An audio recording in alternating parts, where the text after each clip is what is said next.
Corey Miller, guilty of second-degree murder for killing 16-year-old Steve Thomas at a West Bank nightclub in 2002. See, innocent, bro. He got a life sentence for nothing. He did not do it, bro. Even though my brother innocent, think about it. But you prolonged this so long. A 16-year-old boy walked into a Louisiana club on a Saturday night and never walked out alive. One gunshot, one body. Story behind the sentencing. In 2002, 16-year-old Steve Thomas was killed at a nightclub in Jefferson Parish. And before the night was over, one of the most recognizable names in hip-hop was at the center of a case that would take years to resolve and decades to stop being argued about. What happened inside the Platinum Club on January 12, 2002 should have been straightforward. There were witnesses, there were statements. My story is my story. Right. Now let me ask you this. There were a couple of witnesses who identified you as the shooter. None of it went the way anyone expected. How does one night in a club lead to a life sentence and shake a $250 million record label? Percy Miller grew up in the Calliope projects in New Orleans. I was living in a household with 12 kids, and I lived with my grandparents. He moved to Richmond, California as a young man and opened a record store. The store was small. The inventory was modest.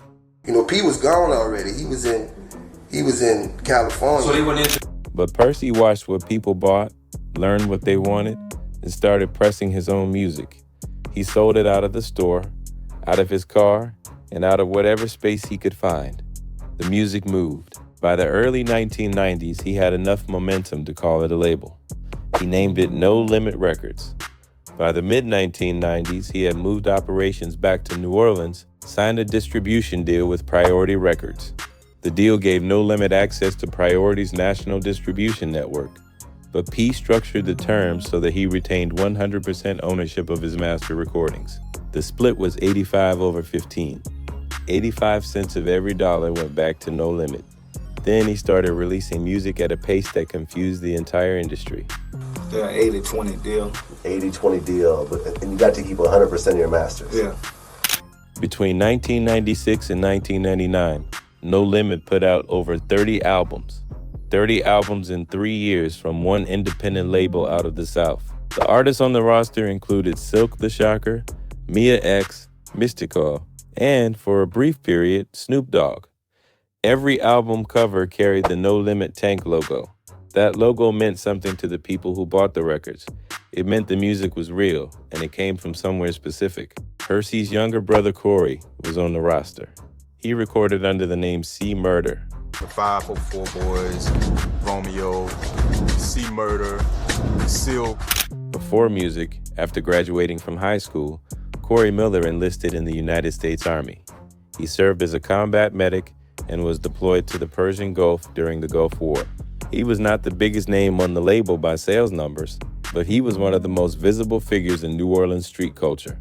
His music went harder than most of what No Limit released. Where other artists on the label made club records and radio records, Corey made music that sat closer to the street. His audience understood the difference and responded to it. See Murder, this how I do my thing. What's up, BT? See Murder. He performed at clubs across Louisiana and the Gulf South. He moved through the same world his music described. His fans saw him in the same spaces they occupied. That closeness was the thing that made him real to them. It was also the thing that put him in the Platinum Club on the night of January 12th, 2002. The Platinum Club sat in Harvey, Louisiana. Harvey is a suburb on the west bank of the Mississippi River, just outside New Orleans proper, inside Jefferson Parish. On a Saturday night in January 2002, the club was full. Corey Miller was there. So were dozens of other people. One of them was a 16-year-old named Steve Thomas. Thomas lived in the area. He was an underage teenager who had ended up inside a club on a Saturday night. At some point, before the night ended, there was an altercation and a gun was fired. Steve Thomas was hit. He was taken from the club and pronounced dead. He was 16 years old. Young man that was killed at 16. Steve Thomas. Basically, the one that C Murder is locked up right now. The Jefferson Parish Sheriff's Office began investigating. Witnesses were interviewed, statements were taken. Within a short period, Corey Miller was identified as a suspect. He was arrested. The state of Louisiana charged him with second-degree murder. Prosecutors said that Corey had fired the shots that killed Steve Thomas. Corey said he did not. The case moved slowly from the beginning. What drove the slowness was not a lack of witnesses. There had been a full club that night. People had been standing in the room when the shooting happened.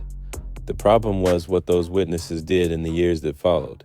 One witness gave a statement to investigators shortly after the shooting. That statement named C. Murder as the shooter.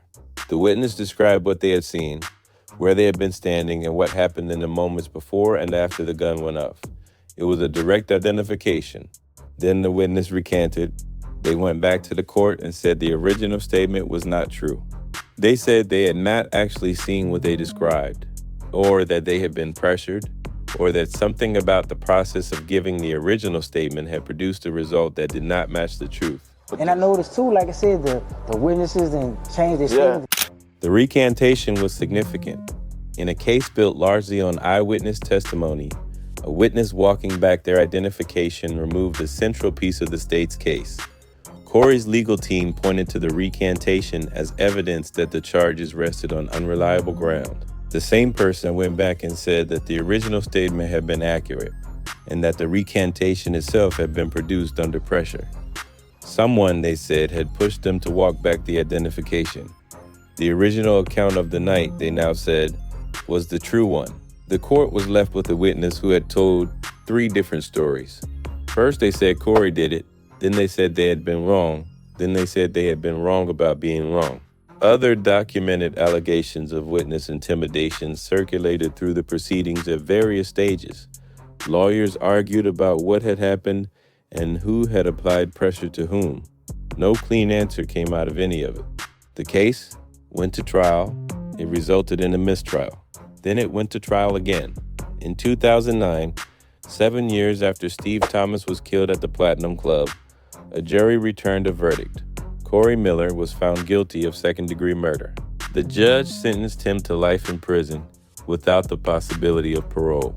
Hysterics outside the Jefferson Parish Courthouse after rapper C. Murder was found guilty of second-degree murder.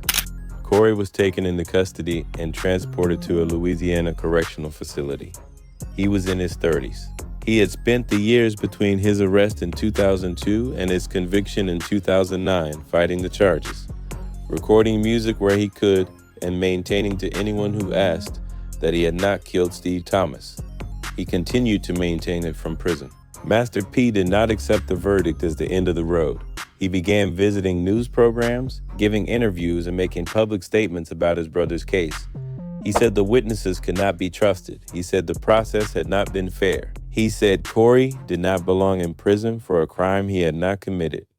Percy reached out to people with platforms and connections. You know, instead of listening to the jailhouse people, you know, you got a brother in there, so you know it. Right. Petitions were circulated with thousands of signatures calling for a review of the conviction. Kim Kardashian, who had been publicly engaged in criminal justice work following other high-profile cases, lent her name to the cause and spoke about Corey's situation publicly. Kim Kardashian is trying to free C. Murder. Right. And you and C, well, you guys used to be cellmates. Right. Musicians, athletes, and public figures signed on. The attention the case received outside the courthouse was significant. Inside the courthouse, it did not move anything. Corey's legal team filed appeals. They argued that the witness testimony at the heart of the conviction was too compromised to stand. They argued that the investigation had been flawed. They argued that his representation had been inadequate at critical stages of the proceedings. They put every argument they had in front of every court that would hear it. Each appeal was denied. Of second-degree murder again. Rapper C. Murder will spend the rest of his life in jail. Each motion was rejected. The courts that reviewed the conviction looked at the record and let the verdict stand. Steve Thomas has been dead for more than 20 years. He was buried in Louisiana. His family attended the trials. They have maintained throughout that the man who killed their son and brother was convicted and sentenced correctly. They have watched every appeal get denied. Each denial has been, for them, a confirmation of what they have always believed about that night. Corey Miller is still inside. Your daughters think you're there innocently. They are serving time with you every single day. has been incarcerated since the 2009 conviction. He was 44 years old when 2026 arrived, and he was still in a Louisiana prison, still insisting the verdict was wrong, still waiting for something in the legal system to move in his direction. Somewhere in that same span of time, a 16-year-old boy who went to a club on a Saturday night and never came home has been in the ground. And the man convicted of putting him there has been behind walls, telling anyone who will listen that the court got it wrong.